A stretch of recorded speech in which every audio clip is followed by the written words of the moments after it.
Quando nós vamos fazer o fechamento da escola bíblica dominical, nós temos três formas de fazer o fechamento. A primeira forma é você reprisar com os irmãos lição por lição do trimestre. É uma primeira forma. Algumas pessoas usam essa métrica. A segunda forma é você trabalhar só a última lição, a lição de número 13. E a terceira forma é você esquecer as lições e você trabalhar com o tema geral da carta, ou da apostila, ou da revista. Eu, particularmente, sou a favor de nós olharmos para a última lição com carinho, principalmente quando nós temos uma igreja que é engajada na escola dominical e que os irmãos já vêm trabalhando reiterada e de forma corriqueira o tema e os assuntos abordados ao longo do trimestre. Então hoje eu vou usar o expediente aqui de falarmos sobre a lição de número 13. Por isso eu quero pedir aos irmãos que abram aí a lição de número 13, dia 31 de março de 2024. Então nós vamos ler aqui o texto áureo da lição, que o tema dela é o poder de Deus na missão da igreja. E o texto áureo está em Atos 1:8. No 3 todos leiamos juntos. 1, 2, 3. Mas recebereis a virtude do Espírito Santo que há de vir sobre vós, e ser-me-eis testemunhas, tanto em Jerusalém, como em toda a Judéia e Samaria, e até os confins da terra. Amém. A verdade prática dessa lição diz assim, o Espírito Santo é a força matriz que movimenta a igreja. Sem o Espírito Santo, a igreja é incapaz de cumprir sua missão. Então, essa verdade prática, ela nos diz que o Espírito Santo é essencial à igreja. Sem a ação do Espírito Santo, a igreja só será uma agremiação, ela só será um ajuntamento, ela só será mais uma associação. O que torna a igreja distinta, singular, sine qua non, é que a igreja tem a ação poderosa do Espírito Santo. É isso que essa verdade prática fala. E nós temos uma leitura bíblica em classe que está em Atos, capítulo 13, dos versos 1 ao 4. Eu queria ler com os irmãos e diz assim, nós podíamos eu ler um versículo e todos leiam o seguinte até o 4. Então eu vou ler o primeiro. Na igreja que estava em Antioquia, havia alguns profetas e doutores, a saber, Barnabé e Simeão, chamado Níger, e Lúcio Cirineu, e Manaém, que fora criado por Herodes o tetrarca, e também Saulo.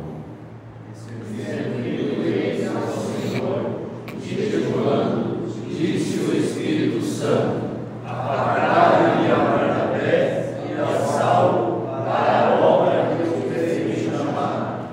Então, jejuando e orando e pondo sobre eles as mãos, os despediram. E assim eles, enviados pelo Espírito Santo, desceram as testemunhas e dali navegaram para sempre. Amém. Queridos irmãos, este primeiro trimestre do ano de 2024, a Casa Publicadora das Assembleias de Deus, ela trouxe uma matéria na revista. É claro que o tema geral da revista é o corpo de Cristo, origem, natureza e vocação da igreja no mundo. Mas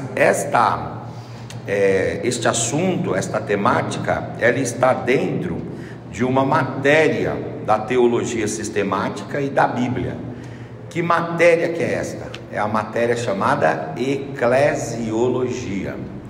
E esta matéria, eclesiologia, é a matéria que estuda exatamente a origem, a natureza e também o propósito da igreja no mundo.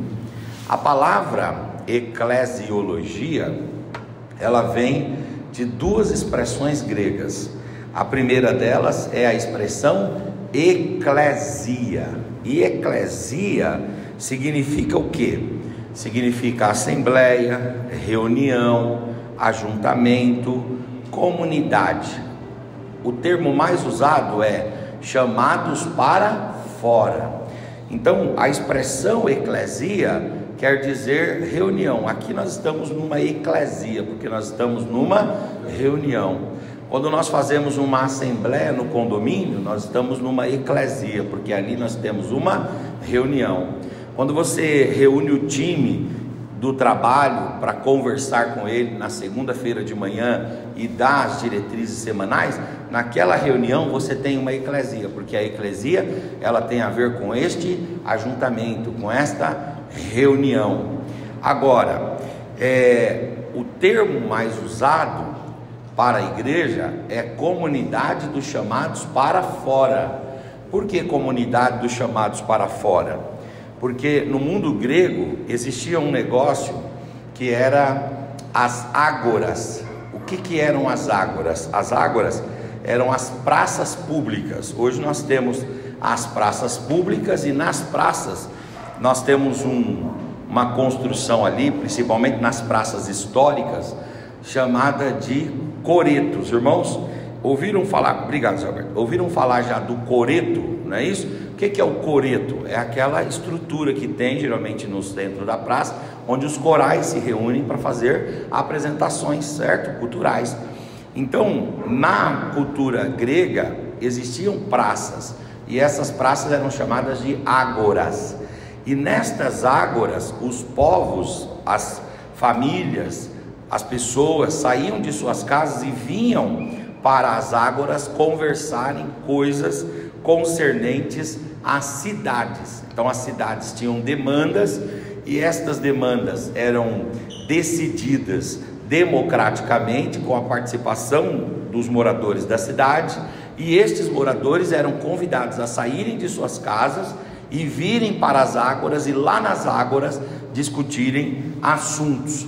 Agora chega um momento que o Senhor Jesus, observando essa prática helênica, essa prática grega, ele importa esta prática, esta imagem para o cristianismo. E o Senhor Jesus, quando ele vai falar daquilo que ele está criando, daquilo que ele está desenvolvendo, daquilo que ele está concretizando, o Senhor Jesus, ele toma esta palavra do mundo grego, do mundo helênico, e ele aplica esta palavra para aquilo que ele está construindo, e ele diz: eu estou edificando a minha eclesia, a minha igreja. Quer dizer, eu também tenho a minha comunidade dos chamados para fora. Então nós somos a comunidade dos chamados para fora da dominação satânica, chamados para fora da opressão do mundo, chamados para fora do pecado opressor adâmico, chamados para fora de uma vida de dissolução pecaminosa prática, chamados para fora de uma existência ausente de Deus. Nós também fomos chamados para fora, e agora fomos reunidos pelo Senhor Jesus, não para tratar as coisas das cidades, mas para tratar as coisas do reino de Deus, as coisas de Jesus, e tratarmos a respeito da vontade de Jesus. É isso. No hebraico, a palavra hebraica para assembleia, para reunião, para congregação, é a palavra carral. A palavra carral, ela significa congregação, assembleia, reunião, ajuntamento, comunidade dos chamados para fora. Então, por exemplo, quando os judeus reuniam pessoas, aquela reunião judaica, aquela reunião de pessoas era chamada de carral. Vou dar exemplos para os irmãos. Quando Moisés reúne o povo em torno do Sinai, ele sobe lá no Monte Sinai para receber as tábuas da lei, lembram disso? E quando o povo fica reunido embaixo, o termo que o próprio livro do Êxodo 20 usa para aquela congregação que fica reunida ao pé do Sinai é o termo carral. Por exemplo, quando nós temos Samuel ajuntando o povo para apresentar Saul como rei, aquele ajuntamento, aquela reunião de judeus para conhecer o rei, para que saíssem do estado teocrático e entrassem no estado monárquico, naquele momento, aquele ajuntamento é chamado de carral. Quando os profetas, ao longo de todos os livros proféticos, se reúnem e reúnem o povo para entregar uma mensagem, a mensagem, o texto bíblico, a palavra bíblica veterotestamentária que é utilizada no hebraico é a palavra carral. Então, em grego, eclesia, e em hebraico, carral, mas querem dizer a mesma coisa. O que querem dizer? A comunidade dos chamados para fora, daqueles que saíram de suas próprias vidas e vieram ouvir o bom mestre Jesus, e seguir Jesus, e amar Jesus, e viver para Jesus. E é claro, logos é estudo, tratado e conhecimento. Então, eclesiologia é o estudo, é o tratado, é a disciplina, é a matéria que trata da igreja, estuda a igreja. E o que essa matéria estuda na igreja? Estuda a origem da igreja, estuda a natureza da igreja e estuda também os propósitos da igreja. E foram exatamente esses temas que nós abordamos nesse primeiro trimestre, ok, irmãos? Agora, a aula de hoje, que é a aula de número 13, ela já faz uma abordagem em duas outras disciplinas que são muito importantes. A primeira disciplina, além da eclesiologia, claro, é a disciplina da missiologia. O que é missiologia? Missiologia é a matéria bíblica e teológica que estuda as missões da igreja. Então, quando a gente pensa em missiologia, geralmente a gente pensa, há uma tendência em se pensar que missiologia tem a ver com a evangelização e com as missões nacionais e transculturais. Não, missiologia é uma matéria que trata das múltiplas, das diversas missões da igreja. A igreja, ela foi criada por Cristo, ela foi estabelecida, ela está no mundo e ela tem missões. E estas missões, elas são plurais, estas missões são diversificadas, estas missões são diversas. Então, por exemplo, dentre as múltiplas missões que a igreja tem, geralmente a própria Bíblia, no período neotestamentário, ela dá ênfase a 4 missões preponderantes, a 4 missões relevantes, destacadas da igreja. Mas não é que estas 4 missões elas são as únicas. Talvez a gente perceba ao ler a Bíblia, e talvez a gente perceba na forma de vivermos o Evangelho, que a igreja tem outras missões relevantes, mas estas 4 aqui são as missões mais importantes, ou as missões mais destacadas da igreja. Então, quais são as missões da igreja? Que a missiologia, que é a matéria que trata da missão da igreja, ou seja, de estudar as missões da igreja, ela fala: primeira missão da igreja é a missão de adorar a Deus. A igreja tem como missão adorar a Deus. Essa é a primeira e grande missão da igreja. Nós estamos aqui para render a Deus glória, nós estamos aqui para render a Deus aleluia, nós estamos aqui para render a Deus celebrações, nós estamos aqui para render a Deus glorificações. É claro que se nós não clamarmos, as pedras clamarão, mas antes do Senhor trazer as pedras para clamar, Ele deseja ouvir a aclamação, Ele deseja ouvir o louvor, a celebração, o reconhecimento, os hinos, os salmos, as palavras elogiosas de reconhecimento, de gratidão da nossa boca. Nós estamos aqui para dar glória a Deus. Esta é a vocação do crente. Esta é a vocação da igreja, esta é a missão primaz da igreja, adorar a Deus. Abram aí as vossas Bíblias em Romanos capítulo 11, versículo 33 até o 36, que aqui Paulo, ele vai, depois de tecer todo o comentário da carta aos Romanos, ele vai romper numa doxologia, ele vai romper numa adoração, ele vai romper num louvor, e esse louvor é o louvor que todos nós devemos cantar. É o louvor que diz assim: ó profundidade das riquezas, tanto da sabedoria como da ciência de Deus, quão insondáveis são os seus juízos, e quão inescrutáveis são os seus caminhos, porque quem compreendeu a mente do Senhor? Ou quem foi o seu conselheiro? Ou quem lhe deu primeiro para Deus, para que depois possa ser recompensado por Deus? Porque dele, por ele e para ele são todas as coisas. Glória, pois, a ele eternamente. Amém e amém.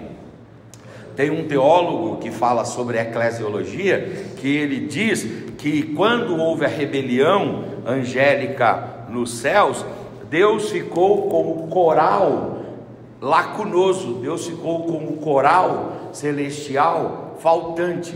Há um buraco no coral celestial, que é um buraco deixado por aquela terça parte dos anjos que foi arrancada. Mas esse buraco, esse coral, essa lacuna será preenchida. E quem é que estará lá? A igreja. No Apocalipse, a gente vê João chegando diante de Deus, e ele vê um assentado sobre o trono, ele vê o Cordeiro à direita de Deus, ele vê que os 24 anciãos tiram suas coroas e prostram diante do Senhor, os 4 seres louvam o Senhor, anjos, arcanos, querubins, serafins louvam o Senhor. Só que depois que ele fala isso, ele fala assim: e olhei e vi, e eis que existiam homens de todas as raças, de todas as tribos, de todos os povos e de todas as nações, homens que tinham lavado suas vestes no sangue do Cordeiro, e estes homens diziam: bendito é aquele que está sentado sobre o trono e o Cordeiro que está à sua direita.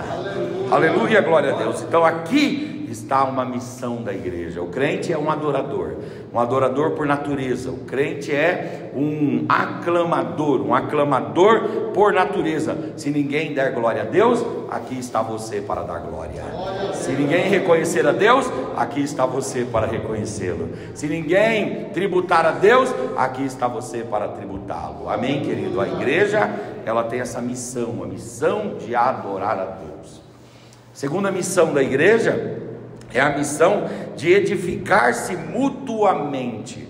Quer ver? Vamos ler aí, por favor, 1 aos Coríntios, capítulo de número 6, capítulo 3, do 6 ao 10, quando Paulo vai falar a respeito desta responsabilidade da igreja de ter membros que se auto-edifiquem, que se autoprotejam, que se auto-beneficiem, que beneficiem-se mutuamente. Olha aqui está escrito em 1 Coríntios 3, 6 a 10: eu plantei, Apolo regou, Deus deu o crescimento. Por isso, nem o que planta é alguma coisa, nem o que rega, mas Deus que dá o crescimento. Ora, o que planta e o que rega são um, mas cada um receberá o seu galardão segundo o seu trabalho. Porque nós somos cooperadores de Deus, lavoura de Deus, edifício de Deus, segundo a graça, Paulo fala dele, segundo a graça que me foi dada. Para Paulo, pus eu, como sábio arquiteto, o fundamento. Eu lancei o fundamento apostólico, e outro irmão, outro crente, outro servo, os irmãos lá do Angelina, os irmãos do setor 10, do setor 68, os irmãos de Jandira, eles edificam sobre ele. Mas veja, cada um como edifica sobre esse fundamento. Então aqui está essa responsabilidade mútua, coletiva da igreja para com ela mesma, que é uma responsabilidade e uma missão de se auto-edificar. Há uma transferência de responsabilidade para o clero. O clero seria o responsável pela igreja, mas biblicamente isso é errado, porque não é o clero que é responsável pela igreja, cada membro é responsável por outro membro, e aí um vai cuidando do outro, um vai edificando o outro, um vai preservando o outro, um vai zelando pelo outro, um vai fazendo a edificação do outro, e a igreja cumpre essa missão de autoedificação, autoedificação e autoedificação.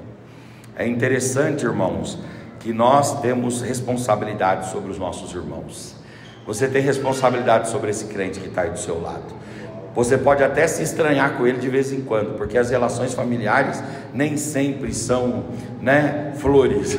Às vezes elas azedam, não é verdade? Às vezes o leite derrama, não é brincadeira. Conviver junto não é fácil, Mas, passada a ira, passada a revolta, passada a raiva, os ânimos têm que baixar, o perdão tem que surgir, e o desejo de auto-edificar o irmão tem que ser perene, constante. Amém, queridos irmãos? Então nós estamos aqui para nos auto-edificar. Hoje sou eu que falo e edifico, amanhã é você que me dá um abraço e me edifica. Hoje é o pastor Basílio que fala e edifica, amanhã é você que vai visitá-lo numa aflição dele e o edifica, e assim sucessivamente. A igreja vai se autocuidando, se autopreservando, ela vai se autoprotegendo, ela vai fazendo a automanutenção, a autoproteção, os autos reparos, certo? Ela vai edificando e cuidando de si mesma. Deus deu essa missão para a igreja. A igreja não precisa do Estado para ser edificada.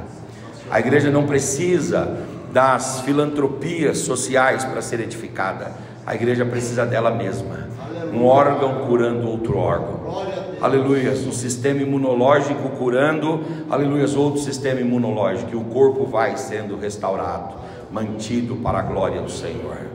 Você já ouviu falar que na pandemia, uma das formas de vencer o Covid era você fortalecer o seu sistema imunológico, porque o próprio corpo protegeria o corpo, e é assim, as doenças, elas combatem contra um órgão do nosso corpo, mas aquele membro do corpo doente, ele é socorrido por outros membros, que movem, que se esforçam, que se dedicam e salvam aquele órgão doente. Assim também é a igreja. Os doentes aqui são sarados aqui mesmo, aleluia. Os feridos aqui são curados aqui mesmo, aleluia. A gente não precisa importar remédio, o remédio está no amor, no carinho, na compaixão, na misericórdia, no abraço, na gentileza, na humanidade, aleluia, na cristandade. A saúde da igreja vem dela mesma, para a glória do Senhor.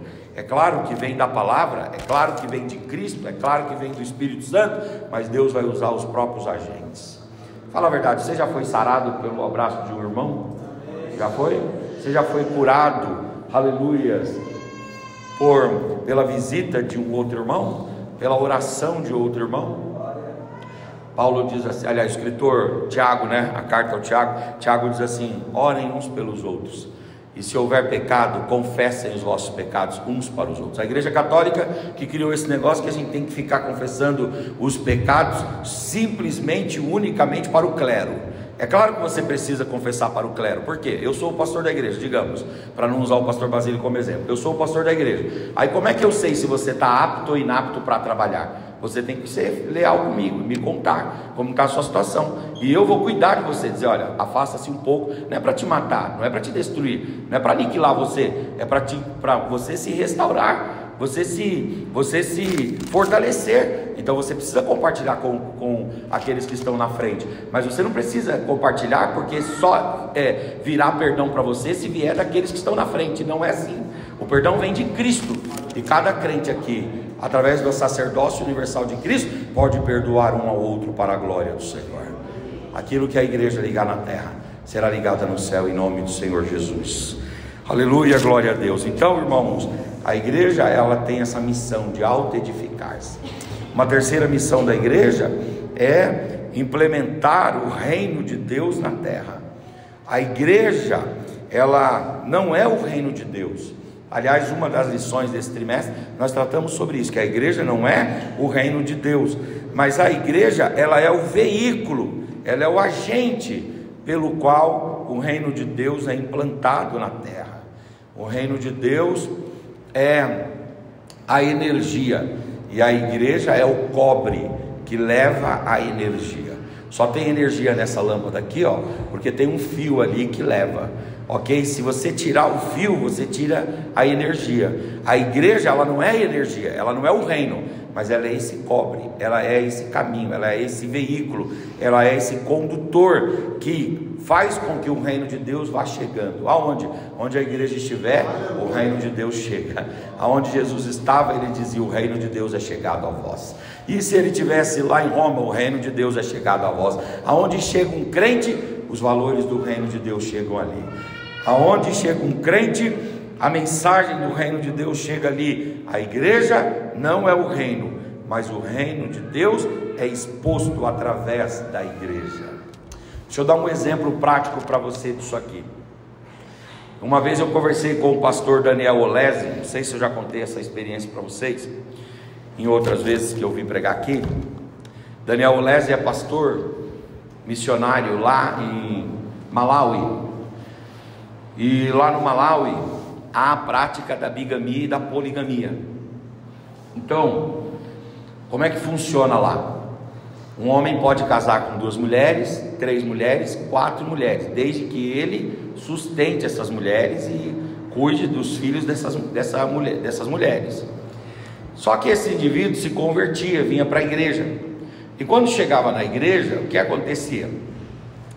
A igreja tinha uma postura dura com esses indivíduos, dizendo: aqui a gente pratica a monogamia, que é um valor do reino de Deus, a monogamia. Então, diante desta monogamia, nós queremos que você escolha uma mulher só. Aí ele escolhia uma mulher. O que acontecia com as demais mulheres? As demais mulheres eram colocadas de volta para suas famílias, e se os pais recebessem essas mulheres, elas eram cuidadas. Mas se os pais não recebessem, sobravam 2 caminhos sociais para essas mulheres. O primeiro caminho, a prostituição, e o segundo caminho, a condição de pedinte. Então a igreja começou a ver que ela estava fazendo mal ao proceder desta forma. Houve uma reunião em Joanesburgo, na África do Sul, e nesta reunião eles resolveram mudar o procedimento. Então, como que eles disseram? Olha, quando a gente receber um homem que tenha 3 ou 4 mulheres, a gente vai manter esse homem dentro da igreja. Então ele vai poder aceitar Jesus, ele vai poder se batizar, ele só não vai poder assumir cargo na igreja, nenhum cargo, mas ele vai ficar na igreja, e nós vamos cuidar dele, cuidar das mulheres e cuidar dos filhos.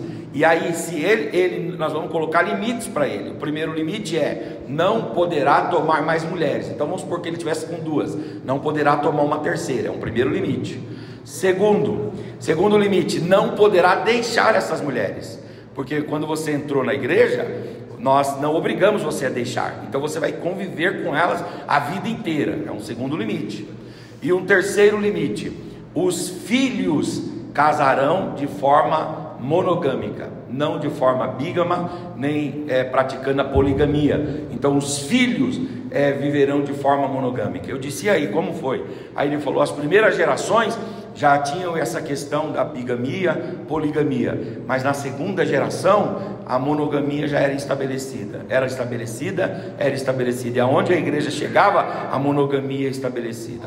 A lei dizia: você pode ser bígamo, a lei dizia: você pode ser praticante da poligamia, mas a cultura cristã, o reino de Deus estava tomando a cidade, a região, a área, e aí então esse processo de mudança estava acontecendo.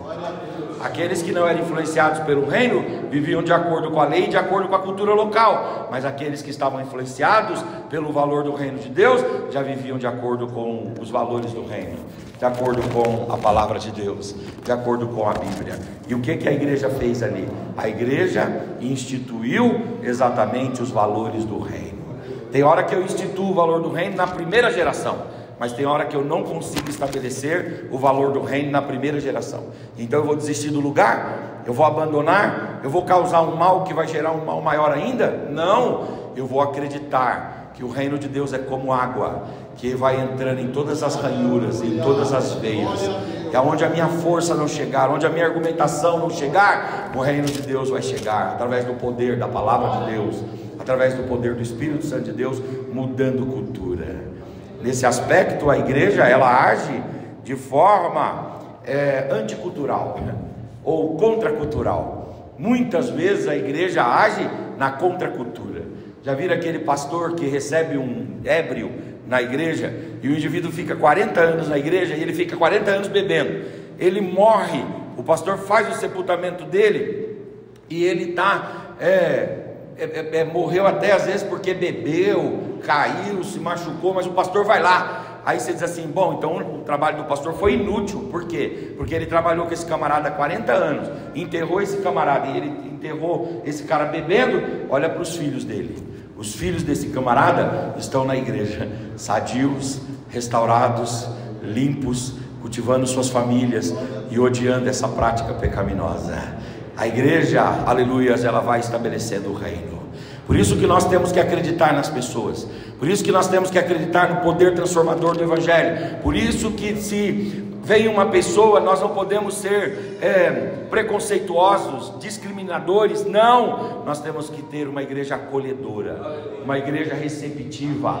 Venha do jeito que você tiver, e o Evangelho transformará você. Aleluia. Deus não tem nenhum filho que nasce a fórceps. Os filhos de Deus nascem todos de parto natural. Por quê? Porque o Espírito Santo nos faz cair diante da graça e ceder para a graça de Deus. Aleluia, glória a Deus. Então a igreja precisa olhar para esse papel dela, que é implementar o reino de Deus. Eu acho interessante, eu tenho uma aluna lá no seminário, que ela é diretora, é professora de escola, né? Agora está como diretora, mas ela contou essa experiência sendo professora. Aí ela disse que na aula ela sempre pedia uma liberdade para os alunos ali, e conversava um pouquinho com os alunos sobre a fé em Jesus. E aquilo foi conversando, daqui a pouco surgiu no meio dos alunos o desejo de dedicar um tempo para fazer uma oração, escutar uma palavra e cantar um hino. Aí diz que ela foi lá na diretoria e disse, olha, os alunos estão pedindo isso. Daí falaram, olha, é o seguinte, o Estado é laico, e no Estado laico não se permite que se pratique qualquer ato religioso dentro das escolas. Então não se pode praticar, né? Assim como uma permissão do Estado, não, porque o Estado é laico, então não pode. Aí ela disse, bom, então, mas você não consegue fazer nada? Falou, eles podem se reunir debaixo da escada, se eles quiserem. E eles começaram a se reunir debaixo da escada, e começou a se reunir tanta gente, que a melhor escolha foi chamar o secretário de educação para ceder uma sala, lá no fundo, escondida, mas a luz do Evangelho está lá. Aleluia, glória a Deus. Recentemente eu ouvi uma fala do Theo Hayashi, e o Theo Hayashi criou aquele movimento Dunamis, que vai para as universidades, e lá nas universidades conversam com os diretores da universidade, etc, tal, reitores, chanceleres, tal. Para quê? Para que eles permitam um espaço dentro da universidade, para que haja ali a pregação do Evangelho. E geralmente aonde eles dão? Debaixo das escadas, ao lado das cantinas, lá nas saídas, nos portões. Mas é o trabalho que vai sendo feito de formiguinha, daqui a pouco o reino de Deus vai tomando aquele lugar.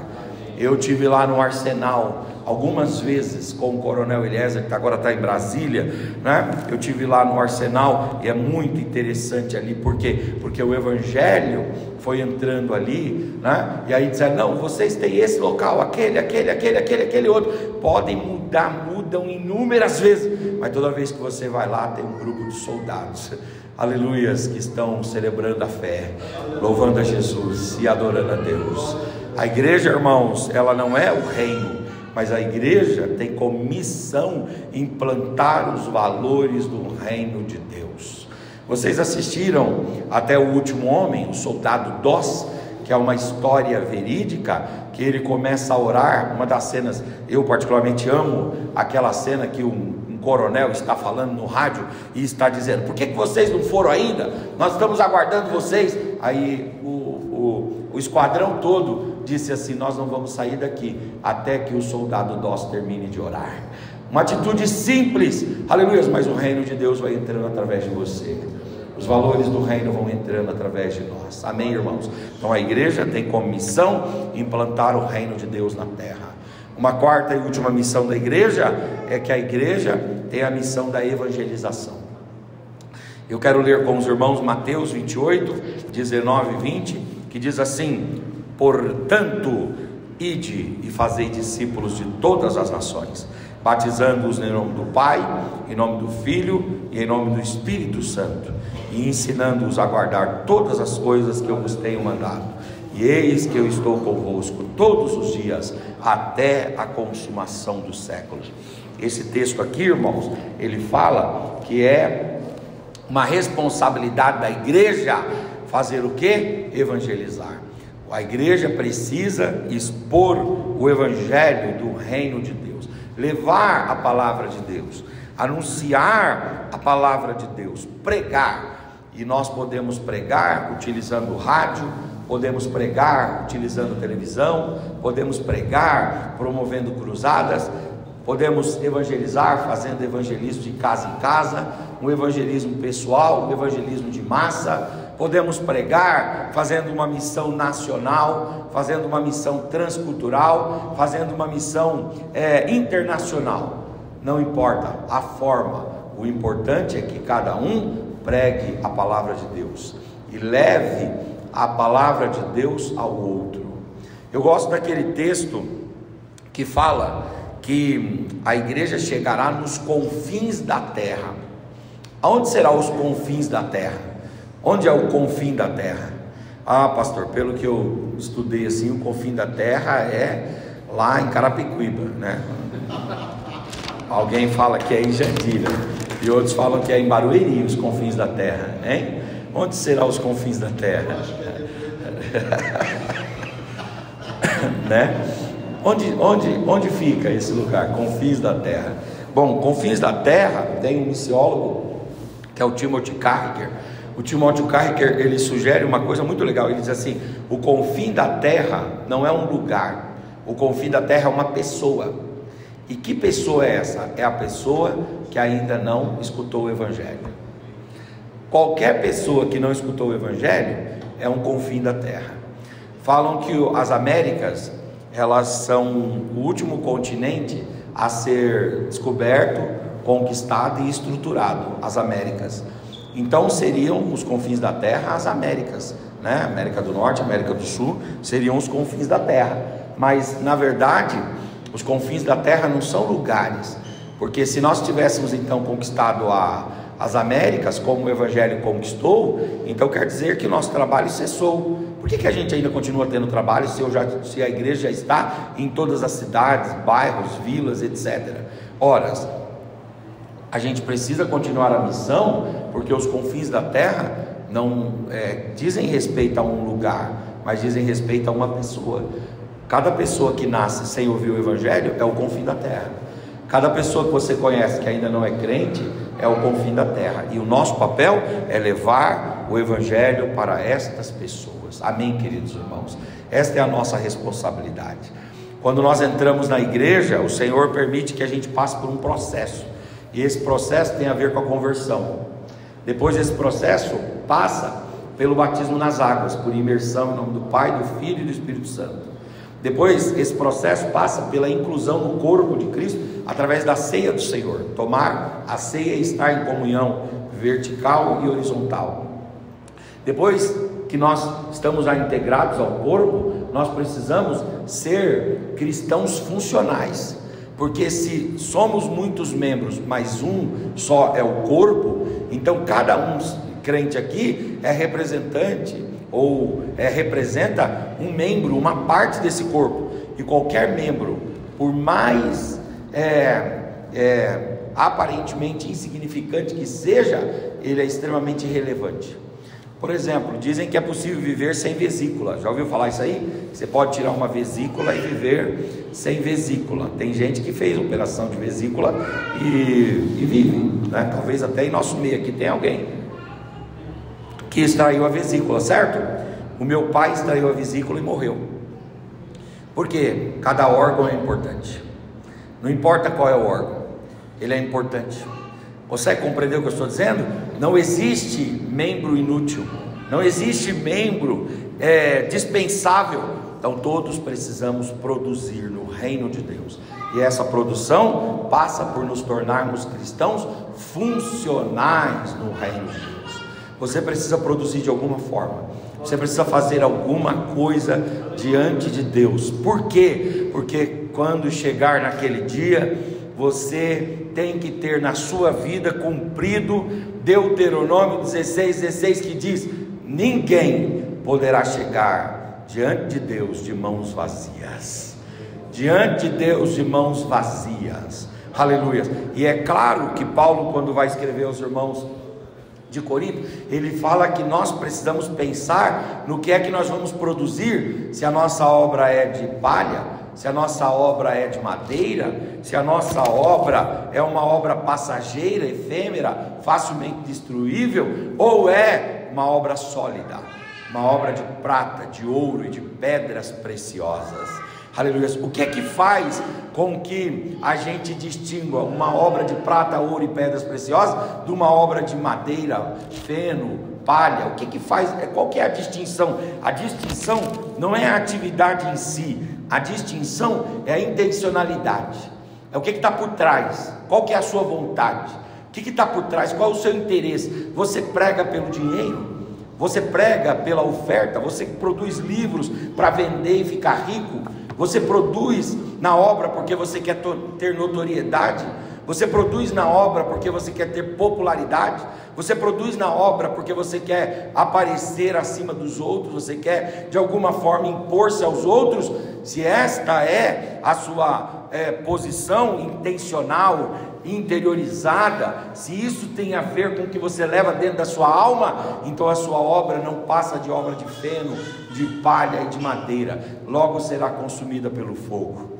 Agora, se você faz muito pouco, é uma obra quase que imperceptível aos olhos humanos, é uma obra de fato e de verdade, de bastidores e de trás das cortinas, mas se você faz com toda a pureza de alma, fazendo para a glória de Deus e para o bem da comunidade, saiba, aleluia, Jesus está vendo, e aquele que te vê em secreto te recompensará.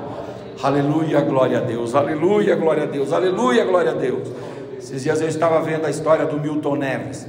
O Milton Neves, vocês sabem que ele perdeu a esposa para um câncer, né? O câncer levou a esposa dele. E aí ele estava contando uma história. A esposa dele era uma entusiasta da área das ações sociais, solidárias e filantrópicas. Por quê? Porque ela percebia que tinham pessoas lá de uma cidade do interior, ele fala muito de Muzambinho, né?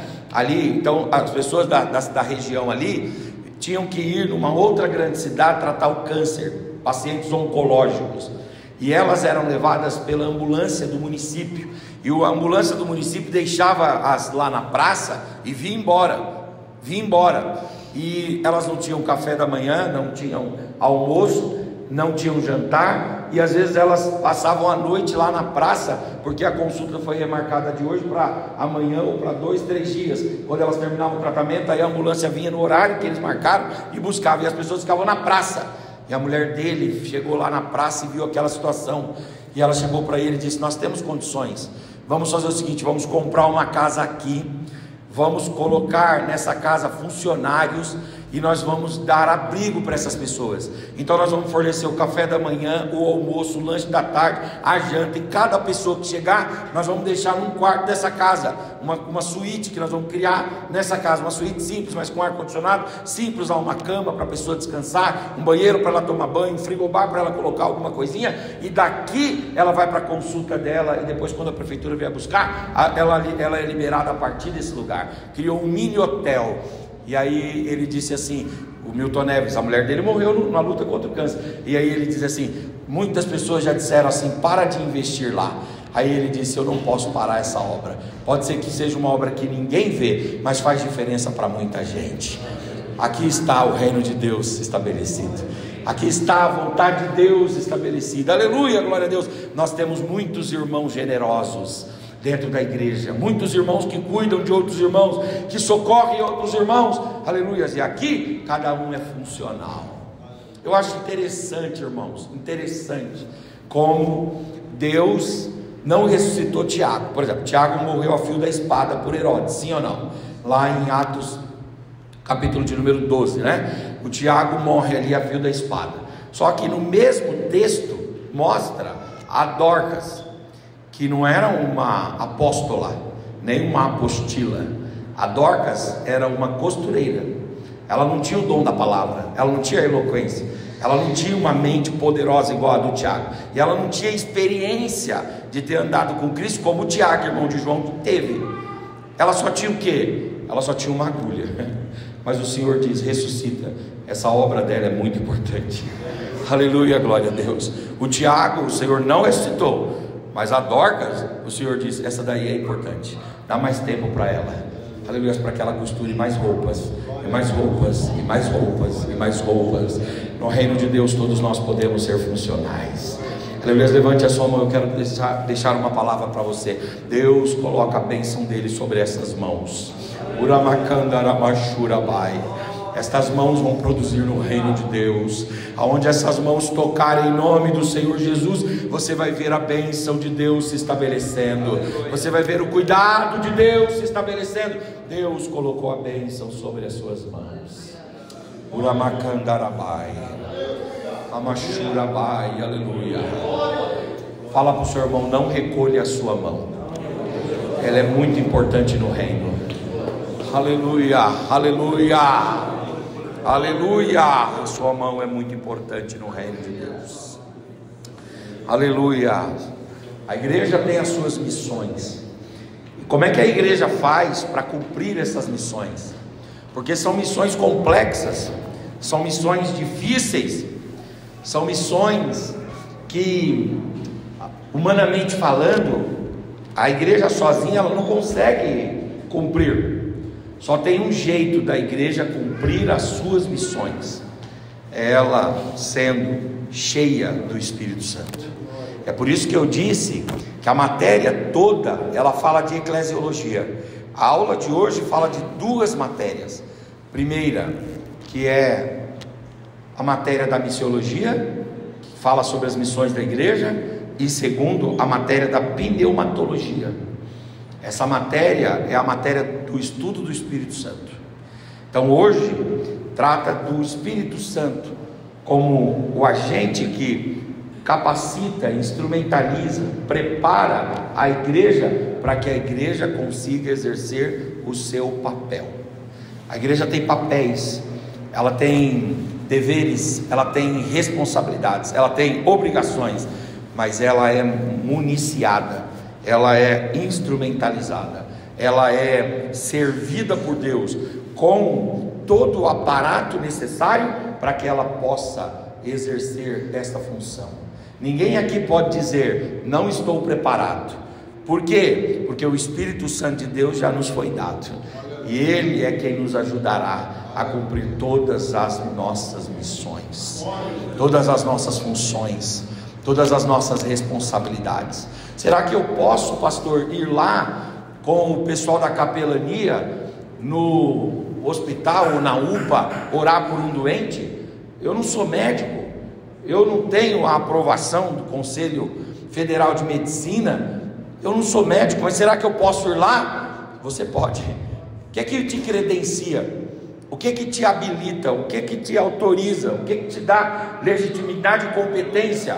Não é a carteirinha do Belém. A carteirinha do Belém não faz isso. Não é a carteirinha da CGADB. A carteirinha da CGADB não faz isso. Não é a carteirinha da OAB, não faz isso. O que te possibilita ir lá e curar o doente, aleluia, e deixar todos os médicos da USP, de Harvard, de Yale, Cambridge confundidos, é o poder e a virtude e a graça do Espírito Santo de Deus. Aleluia, é a graça do Espírito Santo de Deus. Será que eu posso pregar que Deus vai libertar um homem? E esse homem, eu não sou psicólogo, eu também não sou psiquiatra, eu também nem sei fazer uma receita médica para receitar para ele algum psicotrópico, eu não tenho capacidade disso, mas será que eu posso falar para uma pessoa que está na luta contra o vício, dizendo: Jesus te liberta, e ela vai ser liberta? Será que eu posso? Pode sim. O que te habilita, o que te capacita, o que te autoriza? É o poder, é a virtude, é a graça, é a autoridade do Espírito Santo de Deus sobre nós. Eu conheci um pastor, Basílio conheceu também, pastor Basílio, que dizem que ele era um camarada assim que abria muitas igrejas. E algumas pessoas contam algumas histórias, Roberto. Diz que ele chegava, por exemplo, numa cidade, levava você e sua família para uma cidade, vamos supor. Então ele chamava assim: Zé Roberto, Deus falou comigo que você vai ser pastor daquela cidade. E não tinha a igreja daquele ministério naquela cidade. E você dizia assim: tá bom, se Deus falou, tudo bem. Aí ele dizia: então prepara tudo aí, daqui a tal mês nós vamos para lá, tal dia. Aí ele pegava um Monza que ele tinha, dizem que ele tinha um Monza, subia os obreiros do Monza dele, montava uma comissão e ia para lá. Chegava lá no lugar, você achava que tinha lá uma casa, que tinha lá assim, um hotel 5 estrelas para você ficar, tinha lá uma catedral, uma igreja bonita dessa daqui, ó, já com todo o aparato, né, para você trabalhar. Não, diz que ele chegava na praça, falava assim: Zé Roberto, dá uma olhada para essa cidade, está vendo essa cidade? Então, você é o pastor presidente dessa cidade, tá bom? Aí falava assim: é o seguinte, aí ele pegava o envelope, entregava cerca de R$1.000 para você, falava: o resto Jesus vai dar, tchau, um abraço, daqui a um ano a gente vem para fazer o congresso de 1 ano da igreja. E ele sumia. Tinha muito pastor que pegava o ônibus e ia embora, mas teve muita gente que falou: eu não tenho nada, mas eu tenho o Espírito Santo de Deus. E nós vamos começar um trabalho aqui nessa cidade, e se tornaram presidentes de campos poderosos. Urabashura Macandarabai. O que é que você tem? Aleluia. Você pode ter o melhor dinheiro do mundo, a melhor estrutura do mundo, se você não for cheio do Espírito Santo de Deus, você não vai cumprir as suas missões. Agora você pode ser faltoso em qualquer coisa, se o Espírito Santo de Deus estiver sobre você, se a graça de Deus estiver sobre você, se a autoridade de Deus estiver sobre você. Onde você colocar as suas mãos, o Senhor fará prosperar. O que você tentar fazer, o Senhor vai enriquecer, o Senhor vai prosperar. Por isso a nossa necessidade hoje, aleluia, é que nós sejamos cheios do Espírito Santo de Deus. Diz que o John Wesley um dia chegou para um aluno dele, e o aluno estava todo preocupado, dizendo assim: ô professor, pastor me colocou na igreja e a igreja está vazia, pastor, o que eu preciso fazer para aquela igreja encher? Aí o John Wesley foi e falou: meu filho, deixa o Espírito de Deus te queimar, deixa o Espírito de Deus te incendiar, e as pessoas virão de longe vendo para ver você pegar fogo. Aleluia. Pega fogo, filho. Como assim? Deixa o Senhor arder em você. Deixa o Espírito arder nas suas palavras. Prega com autoridade, prega com autoridade, prega com autoridade, uma autoridade do Espírito. E aí, de repente, a glória de Deus tomou aquele rapaz e ele começou um trabalho maravilhoso. Diz que um dia pegou fogo na escola que o doutor Dwight Lima Moody dava aula. Aí pegou fogo. Aí diz que ele estava assim diante do prédio, né? Ele estava assim diante do prédio, o prédio pegando fogo, os bombeiros lá. Ele estava assim. Aí os alunos chegaram perto dele e disseram assim: doutor Moody, diz uma coisa, nós perdemos o nosso prédio e a nossa escola, onde nós vamos aprender e aonde a gente vai pregar? Aí ele pegou e falou assim: vire. Aí eles viraram. Aí virou para a cidade. Aí ele falou assim: Deus tirou de nós um prédio para nos dar uma cidade inteira. Aleluia, glória a Deus. Aleluia, glória a Deus. Como é que nós conseguimos exercer a vocação, o ministério, a chamada? Como é que a gente consegue cumprir as missões da igreja? Só se for cheio do Espírito Santo. Só se for cheio da unção do Espírito. Aleluia. Só se for tomado pelo Espírito. Aleluia. Só se for templo do Espírito, casa do Espírito, morada do Espírito. Só se você de fato, de verdade, abrir seu coração, sua mente e disser: Espírito Santo, desce na minha vida, toma a minha vida nas tuas mãos, dirige a minha vida, conduz os meus passos. Aleluia. E você vai ver a graça de Deus te dando condições e habilidades para que você possa exercer todas as missões da igreja. Aí aqui eu quero fazer uma provocação, e eu termino a minha palavra. Há uma distinção entre a igreja pentecostal e a igreja tradicional. A igreja tradicional, ela é cessacionista. ela não crê nos dons ou na atualidade dos dons, ela não crê no falar em línguas, ela não crê na variedade de línguas, na glossolalia, na xenolalia, nem na glossolalia nem na xenolalia. Ela não crê na interpretação de línguas, ela não crê na profecia, ela não crê na palavra de ciência, na palavra de sabedoria, ela não crê no dom da cura, dom da fé, dom de maravilha, ela não acredita na atualidade desses dons. Os pentecostais não, os pentecostais acreditam na atualidade desses dons. Nós acreditamos que Deus pode te batizar aqui e agora. Um dia eu estava dando aula aqui no Infantes Garden, e quando eu estava lá lecionando, desse jeito que eu dou aula aqui mesmo, eu estava lá lecionando, um irmão começou a falar em línguas, eu estava sentado perto do pastor Zé Carlos, e começou a falar em línguas, e eu fiquei um pouco incomodado, porque eu gosto dos irmãos aprendendo, ouvirem e reagindo na hora certa. O irmão fica lá dando glória toda hora, nem cabe glória. O irmão morreu, glória a Deus. Então é porque o irmão morreu. Se você der um glória a Deus perto da família dele, você deixa a família dele triste. Não faz isso não, né? Então, e ele estava lá, só que ele não estava só falando assim, ele estava falando em línguas. E eu achei assim um pouco inconveniente da parte dele. E eu estava lá dando aula e ele falando em línguas. E o pastor Zé Carlos, ao invés de contê-lo, começou a falar em línguas também. E eu achei estranho aquele negócio, falei, tudo bem, deixa rolar. Aí, dando aula lá tal, daqui a pouco, quando eu terminei, caiu um poder na igreja assim, e o pastor Zé Carlos assumiu o microfone e disse assim: meus irmãos, Deus acabou de batizar o nosso irmão com o Espírito Santo aqui na aula. Deus batiza, Ele pode batizar aqui e agora. Eu dava aula lá na sede. Nós abrimos o núcleo de teologia na sede, uma época, que na época que era congregação, aqui em Jandira. E aí tinha um jovem ali, que ele tomou aula conosco, ele está lá na sede até hoje, e ele tomou aula conosco ali, e foi interessante que a matéria era sobre o Espírito Santo, a doutrina do Espírito Santo. E na aula, ele não falou em línguas, não aconteceu nada. Na aula nós oramos e fui embora. Quando foi de noite, de madrugada, o meu telefone começou a tocar e insistir, e eu vi, era o irmão aqui, o pai desse rapaz, e aí eu vi, eu falei, será que aconteceu alguma coisa? Aí eu atendi o telefone, ele disse assim: pastor, me ajuda aqui. Por quê? Porque o meu filho foi batizado enquanto dormia, ele acordou falando em línguas estranhas, e está falando em línguas estranhas até hoje. Toda vez que eu vou lá na sede, Jandira, ele me abraça, e ele fala: rapaz, aquela aula foi tão boa para mim, porque eu fui dormir pensando naquilo, quando eu acordei eu estava falando em línguas. Aleluia, glória a Deus, aleluia, glória a Deus, aleluia, glória a Deus, aleluia, glória a Deus. O Espírito Santo de Deus pode te batizar aqui. Nós somos pentecostais, aleluia, nós cremos na língua estranha, você pode falar em línguas. Nós cremos na variedade de línguas, nós cremos na xenolalia, que você pode falar uma língua que você não entenda, não existe relação idiomática dessa língua, mas alguém de outra nação pode ouvir você falando os milagres do Senhor. Nós cremos na interpretação de línguas, isso está escasso. Eu acho interessante, porque nas nossas ceias antigamente funcionavam assim: a gente terminava a ceia, aí havia um silêncio na igreja, todo mundo sentava e baixava a cabeça. Por quê? Porque sabia que uma voz profética ia se levantar no meio de nós.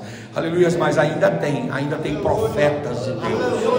Aleluia, ainda tem profetas de Deus, e nós não podemos deixar isso morrer, irmãos. Aleluia, glória a Deus. Nós cremos nos dons de cura. Aleluia, você pode curar pessoas. Aleluia, você pode orar por doentes e você pode curar pessoas.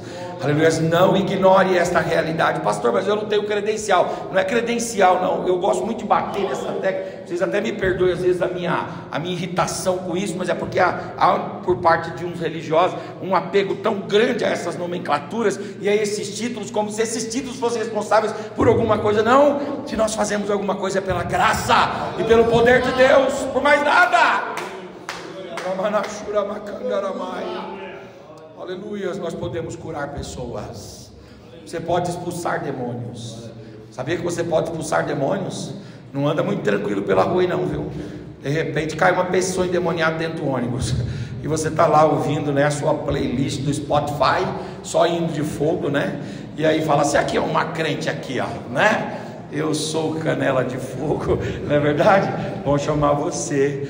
E você, quando te chamarem, não fique amedrontado, não fique amedrontada. Coloque as mãos e expulse em nome do Senhor Jesus. Eu já enfrentei alguns demônios. Eu não gosto muito de expulsar demônio, porque dá trabalho, né? Porque não vai sair, os demônios vão sair de qualquer jeito, mas dá trabalho. Então uma vez eu estava pregando lá, a gente fazia um culto ao ar livre, lá em Barueri, no Boulevard, aí das 9h30 às 11h. Quando deu mais ou menos 15 para as 11h, eu estava terminando de pregar lá no Boulevard, eu vejo duas jovens vindo, na hora, Deus falou comigo, ali estão duas pessoas cheias de espíritos demoníacos, e você vai libertar elas agora. Eu falei assim, eu vou nada, eu vou terminar de pregar e vou sair aqui, ó, e cair fora. E eu ali e tal, daqui a pouco as moças vieram, eu fiz o apelo, e elas vieram aceitar Jesus. Amém. Quando elas vieram aceitar Jesus, a gente começou a orar por elas. As duas moças caíram endemoniadas, uma foi liberta rapidamente, a outra demorou. Ela demorou, nós ficamos lá até 1h da manhã para expulsar aquele demônio, ou demônio difícil de expulsar, né? A gente expulsava, entrava, e era legião, era aquela luta. Teve uma hora lá, irmãos, que ela caiu, quebrou o dente dela. Aí ela caiu, quebrou o dente, ela nem sentiu, a gente protegendo ela, tudo, mas aquela luta mesmo espiritual. Quando foi 1h da manhã, o demônio foi embora. E como que eu percebi que o demônio foi embora? Quando ela olhou para mim e falou, ô irmão, cadê meu dente? Tô sentindo aqui que eu tô sem dente. Aí eu falei, que luta, hein? É uma luta, certo? É uma luta, não é brincadeira. Tem demônio que sai rápido, né? Que sai fácil. Mas tem demônio que dá trabalho. Mas dando trabalho ou não, ele vai sair, que é a autoridade do Espírito Santo de Deus sobre você. Levante a sua mão em nome de Jesus. Você tem autoridade de Deus. Nunca se esqueça que você tem a autoridade de Deus, uma autoridade dada pelo Espírito Santo, uma autoridade dada pela graça de Deus, uma autoridade dada pela palavra de Deus. Você tem autoridade.